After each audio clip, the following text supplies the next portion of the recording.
In this video, I will explain how to visit and stay at Isha Yoga Center, Coimbatore, based on the information from my recent visit and 3-day stay since the 1st January 2023.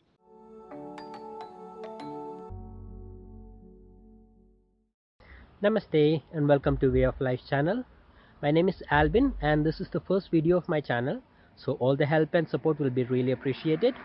And now back to the topic.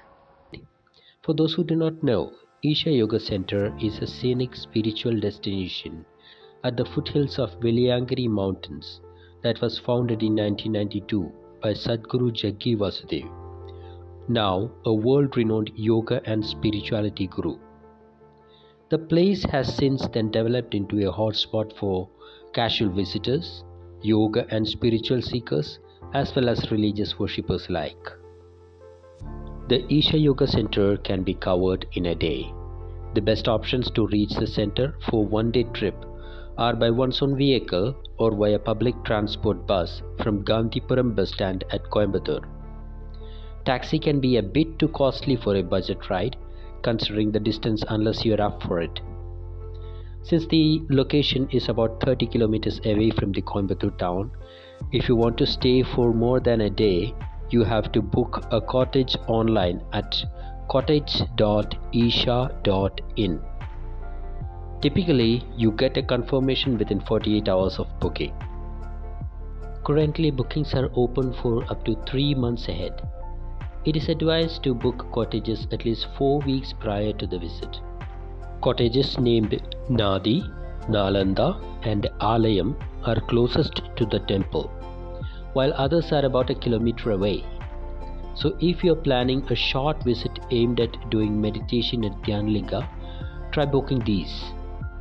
However, there is regular shuttle service to and fro from the other further cottages towards the welcome point. For those who intend to stay for longer duration, it is advised to adhere to their dressing pattern. They follow simple, loose, non-revealing clothes that covers below elbows, knees and the midsection. During the cold season, the air is quite cold and dry, so carry moisturizers, oils and preferably warm clothes like hoodies or sweaters. If you want a more quiet and meditative experience, choose to avoid your visits during public holidays or festive seasons. I personally chose train to get to Coimbatore. If you are to arrive prior to the expected time, there are AC and normal dormitory at the Coimbatore Junction railway station. These can be booked online via IRCTC website once you have the PNR number of a confirmed ticket. Though they are very economical, the facilities are marginal to decent at best. You can also find many hotels within an acceptable distance ranging from 500 to 2000 rupees budget. Public transport buses to Isha Yoga Center start at Gandhipuram bus stand, and the buses towards Gandhipuram bus pass through and stop in front of the Coimbatore Junction railway station. Look for buses numbered 14D, which are the ones that go to the Isha Yoga Center. The first bus starts as early as 5:50 a.m. The journey takes about an hour, and upon reaching the destination, you are dropped in proximity to the Adiyogi statue, a 112 feet tall statue of Lord Shiva, recognized as the largest bust sculpture in the world. In front of the statue is a small shrine with Yogeshwara Linga idol to which people can provide various offerings.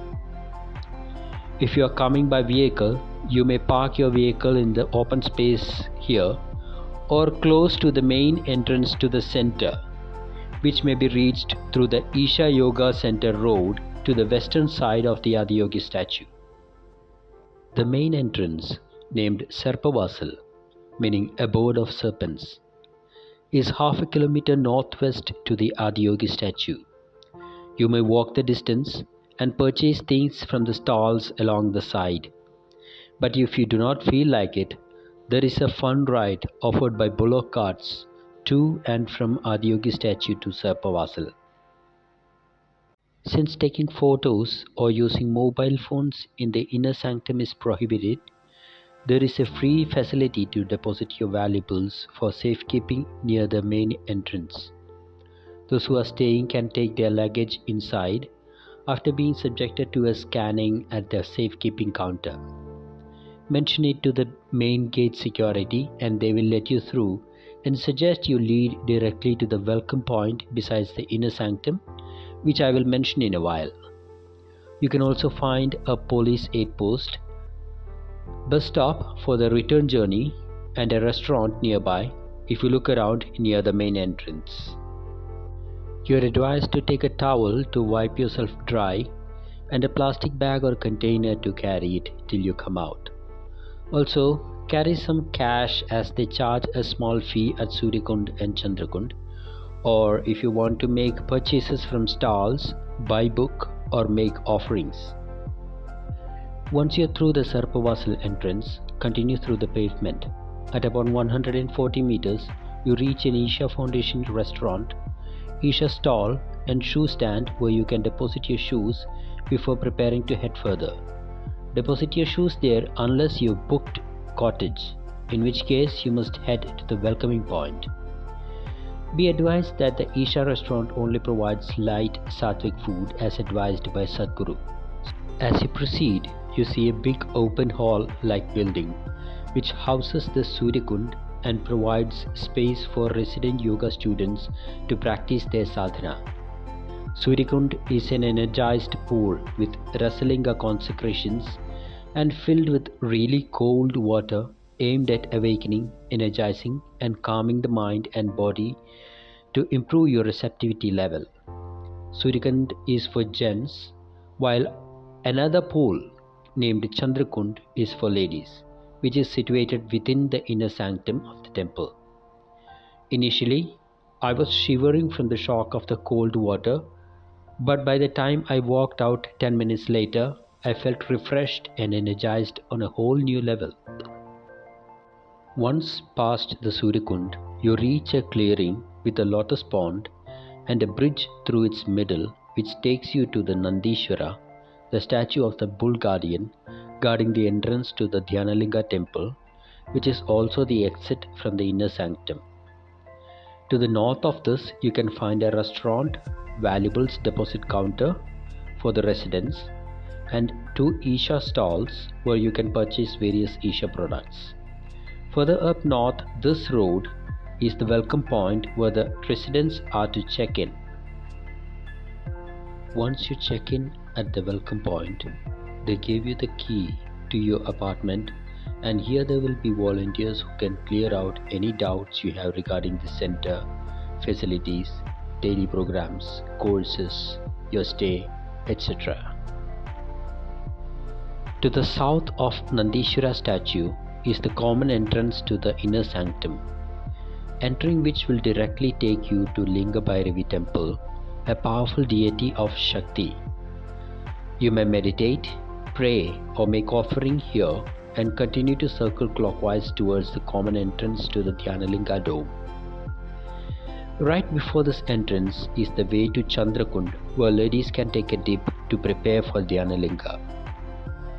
Before entering, you will be advised by the volunteers and priests on how and what to and what not to do while in the presence of Dhyanalinga. Dhyanalinga is the final and the most important deity of the temple, a powerful space aimed at giving the presence of a guru to anybody who meditates in there, helping them naturally reach deep meditative states. I personally found it hard to stop myself from going back there again and again just to sit there meditatively. But I would say it is something you must experience for yourself rather than me putting it into words. As you return from the Dhyanalinga temple dome, you exit the inner sanctum back into the open space in front of the Nandishvara statue. Those who wish to return, they may retrace back to the Sarpavasal. As mentioned before, outside the main gate is the bus stop to catch buses back to Coimbatore. So that's it folks. I hope I have included everything you need to know about the visit in this video. Let me know what you think of my first YouTube video, and don't forget to like and subscribe because there is more on the way. Goodbye.